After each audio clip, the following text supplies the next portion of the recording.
Hello दोस्तों, स्वागत है आपका फोर्थ सेमेस्टर के पहले क्लास में। और बहुत आराम से चलेंगे भाई, बिल्कुल भी परेशान होने की जरूरत नहीं है भैया। कोर्स एनालिसिस आपको दे चुके थे। आज हम लोग पहला जो अपना क्लास है, जो अपनी पहली यूनिट है, एटॉमिक स्ट्रक्चर। भाई परमाणु की संरचना, परमाणु क्या होता है। एक आदमी था जिसका नाम था डाल्टन। चिल्ला के बोलो, क्या नाम था?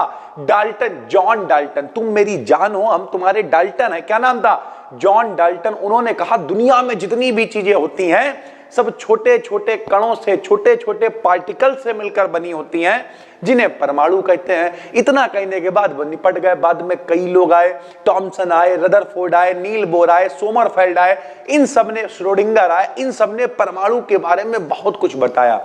और वो सारे कहलाए परमाणु के मॉडल, यानी एटॉमिक मॉडल कहलाए भाई। ठीक है। उसके अलावा कैसे इलेक्ट्रॉन भरे जाएंगे, परमाणु के अंदर कौन होगा, इलेक्ट्रॉन कहां रहेगा, प्रोटॉन कहां रहेगा, न्यूट्रॉन कहां रहेगा, इन सब के लिए बहुत अलग अलग नियम आए। हुंड ने नियम दिया, पाउली ने नियम दिया। उनकी गति को बताने के लिए हाइजेनबर्ग की अनिश्चितता का सिद्धांत दिया गया कि इलेक्ट्रॉन कहां घूमेगा, पार्टिकल जो छोटे छोटे हैं वो कैसे गति करेंगे, उनका मोमेंटम क्या होगा। ओवरऑल अगर बात करें तो परमाणु से रिलेटेड सारी चीजें इस चैप्टर में पढ़ने को मिलेंगी, जिसका नाम है एटॉमिक स्ट्रक्चर, यानी परमाणु की संरचना। आज पहला जो अपना क्लास है, इसमें हम लोग पढ़ने वाले हैं हेजनबर्ग अनसर्टेनिटी प्रिंसिपल, यानी हाइजेनबर्ग की अनिश्चितता का सिद्धांत।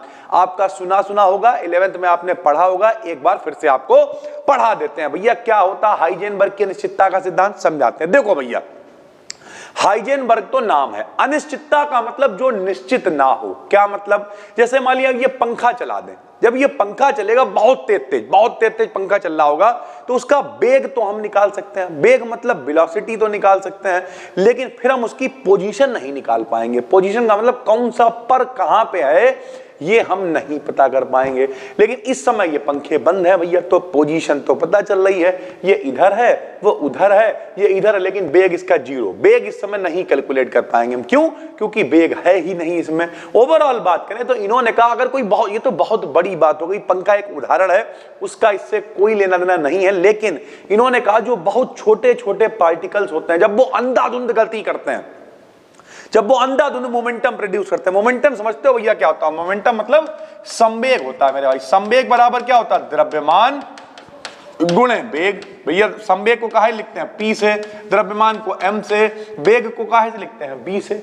अगर कहीं पर वेग होगा तो वहां पर संवेग भी होगा। जैसे हम है भैया, हम क्या है? एक बोझ है, हमारा कुछ द्रव्यमान है ना, M मेरा द्रव्यमान। अगर हमारे अंदर वेग आ जाएगा तो M तो पहले से है, तो M इंटू V क्या हो जाएगा? P, यानी संवेग हो जाएगा, यानी मोमेंटम हो जाएगा। यानी अगर हम इस पंखे को चला दें तो इसमें क्या आएगा? वेग आएगा, और इसमें द्रव्यमान तो है ही। तो जहां कहीं भी वेग होगा, वेलोसिटी होगी, वहां पे संवेग यानी मोमेंटम जरूर होगा मेरे भाई। ठीक है। तो इन्होंने कहा देखो, या तो तुम वेग यानी संवेग निकाल लो, और या फिर पोजीशन निकाल लो। पोजीशन का मतलब बंद है पंखा, पोजीशन पता चल रही कौन सी चीज कहां पर है, तो या तो आप पोजीशन निकाल लो। दोनों चीजें एक साथ नहीं निकाल पाओगे। दोनों चीजों में से एक चीज अनिश्चित ही रहेगी, अनसर्टेन रहेगी। इसी को कहा गया हाइजेनबर्ग की अनिश्चितता का सिद्धांत। अनसर्टेनिटी रहेगी दोनों में से एक चीज में, या तो क्या निकलेगी? पोजीशन निकलेगी, जो इस समय निकल रही है, या फिर क्या निकलेगा? मोमेंटम, यानी संवेग कह लो या साथ में वेग कह लो, बात एक ही है। तो या तो संवेग निकाल पाओगे, मोमेंटम निकाल पाओगे, या फिर पोजीशन निकाल पाओगे। दोनों चीजें एक साथ नहीं निकाल पाओगे। इसी को कहेंगे अनसर्टेनिटी ऑफ प्रिंसिपल। किसके लिए? हेजनबर्ग के लिए। सुनिए भैया, अकॉर्डिंग टू हेजनबर्ग, हाइजेनबर्ग के अनुसार किसी स्मॉल हाईली मूविंग बॉडी, कोई बहुत छोटी है और अंधाधुंध तरीके से गति कर रही है, जैसे इलेक्ट्रॉन हो सकता है, की पोजीशन, ध्यान से समझो, की पोजीशन और वेलोसिटी, यानी या तो आप पोजीशन निकाल सकते हो या फिर वेलोसिटी निकाल सकते हो, का एक साथ डिटर्मिनेशन, एक साथ दोनों को कैलकुलेट नहीं कर सकते हैं, इम्पॉसिबल होता है। इसे ही हाइजेनबर्ग का अनिश्चितता सिद्धांत कहते हैं। जैसे भैया हमने लिखा कि डेल्टा पी मतलब क्या है? मोमेंटम, यानी संवेग है। संवेग कहो या वेग कहो, बात एक ही, क्योंकि जहां वेग होगा, वेलोसिटी होगी, द्रव्यमान होगा, तो वहां संवेग ऑटोमेटिक होगा। तो भैया ये क्या है? संवेग है। और ये क्या है? संग में पोजीशन को कहा है लिखा? डेल्टा एक्स से। बोले या तो संवेग निकाल पाओगे या फिर पोजीशन निकाल पाओगे।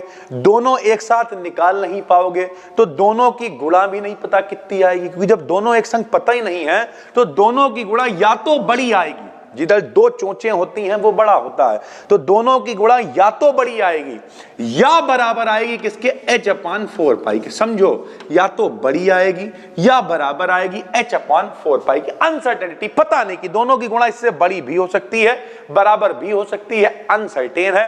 इसी को हेजनबर्ग का अनसर्टेनिटी प्रिंसिपल कहते हैं मेरे भाई। तो यहां नीचे लिख दिया हमने। अतः यदि किसी पार्टिकल की पोजीशन कैलकुलेट कर लें तो उसका मोमेंटम अनसर्टेन होगा, और अगर मोमेंटम कैलकुलेट कर लें तो उसकी पोजीशन अनसर्टेन होगी। इसी को हम लोग हेजनबर्ग का अनसर्टेनिटी प्रिंसिपल कहते हैं। संवेग बराबर बता चुके हैं, द्रव्यमान इंटू वेग होता है, मास इंटू वेलोसिटी होता है। तो डेल्टा पी की जगह पे हमने m इंटू डेल्टा वी रख दिया। वैसे ही ग्रेटर देन और इक्वल टू h/4 चल रहा है, m को हमने नीचे भेज दिया। तो delta x into delta we is greater than और इक्वल टू, यानी बड़ा है या बराबर है h/4 m के। कौन सी चीज क्या है लिख दी। डेल्टा x क्या है, uncertainty with position of electron. Electron की पोजीशन कितनी है नहीं पता, तो वो डेल्टा x है। डेल्टा p मोमेंटम में अनसर्टेनिटी है, डेल्टा v वेग में अनसर्टेनिटी है। m क्या है, मास ऑफ इलेक्ट्रॉन है, इलेक्ट्रॉन का द्रव्यमान है 9.1 माइनस के 31 किलोग्राम।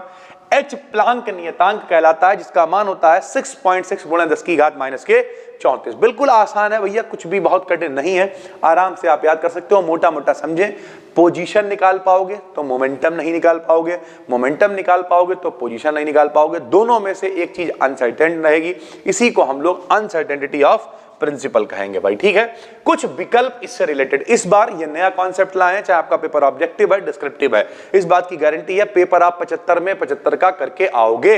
तो भैया इससे रिलेटेड विकल्प क्या आ सकते हैं। तो the uncertainty principle applied to, uncertainty जो प्रिंसिपल है किस पे लागू होता है, तो माइक्रोस्कोपिक पार्टिकल, जो छोटे छोटे पार्टिकल्स होते हैं और बहुत तेजी से गति कर रहे होते हैं, हाईली मूविंग होते हैं, उन पर ये अप्लाई होता है भाई। ठीक है, the uncertainty principal can be easily understand with help of, uncertainty principle को किसकी सहायता से हम लोग समझ सकते हैं, तो क्रॉम्पटन इफेक्ट की सहायता से समझा जा सकता है। अभी आने वाले समय में आपको क्रॉम्पटन इफेक्ट भी पढ़ाएंगे, आपके सिलेबस में है भाई। ठीक है, अभी हम वो क्वेश्चंस बता रहे हैं जो अपने टॉपिक से रिलेटेड पेपर में आए हुए हैं भैया। Which of the following is correct according to uncertainty principle. कई बार इक्वेशन लिख के देता है, 4-5 पूछेगा कौन सी सही है। तो delta x into delta P is greater than और इक्वल टू h/4 यानी बड़ा है या बराबर है h/4 के। द इक्वेशन, एक इक्वेशन आपको दे सकता है, पूछेगा कौन से प्रिंसिपल को दिखाती है, हुंड को दिखाती है, पाउली को दिखाती है, किसे दिखाती है, तो भैया अनसर्टेनिटी प्रिंसिपल हेजनबर्ग वाले को ये दिखा रही है। अब इससे 4-5 ही क्वेश्चन बनते हैं और वही घूम घूम के आते, तो एक आध क्वेश्चन हमने एक्स्ट्रा भी दे दिया है ताकि हर एक पेपर में आप कुछ कुछ ऑब्जेक्टिव को पढ़ते चलो। जैसे सीई, सीई का नाम क्या होता है भाई, सीरियम होता है। सीई का नाम क्या होता है, सीरियम होता है।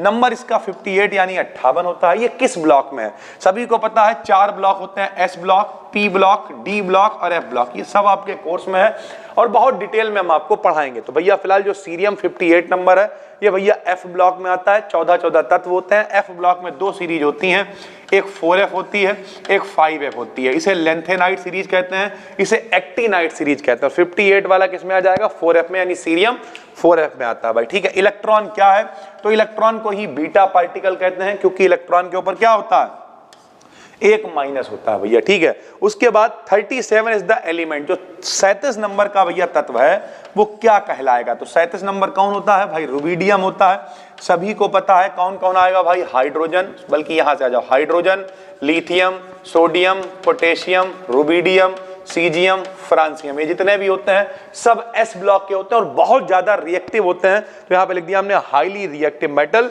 37 नंबर वाला एस ब्लॉक का तत्व होगा भाई। ठीक है, तो साथ साथ में आपको विकल्प भी पढ़ते हुए चलना है, प्रैक्टिस करते हुए चलना है, प्रॉपर नोट्स बनाने हैं। आपने कोर्स ले रखा है, परेशान मत हो, बहुत कुछ एक्स्ट्रा आपको देने वाले हैं। एप्लीकेशन पे देख रहा हो, बहुत अच्छी बात है, यूट्यूब पे देख रहा हो और अच्छी बात है, डिस्क्रिप्शन में फ्री प्लेलिस्ट भी मिलेगी आपको, यहाँ पर भी मतलब भर का कंटेंट हम पढ़ाएंगे। कल से फोन वगैरह थोड़ा खराब हो गया था, बहुत सारी चीजें हुई, और उसके अलावा दुनिया भर से मतलब नहीं है यार, बहुत सारे क्लासेस आपको देंगे, बेहतरीन कंटेंट लाके देंगे। अगर पढ़ोगे इस बात की गारंटी है, गर्दा मचा देंगे। लॉट ऑफ वीडियोस आपका इंतजार कर रही हैं और सभी को मकर संक्रांति की शुभकामनाएं। हम मिलते हैं आपसे एक और वीडियो में। Thank you.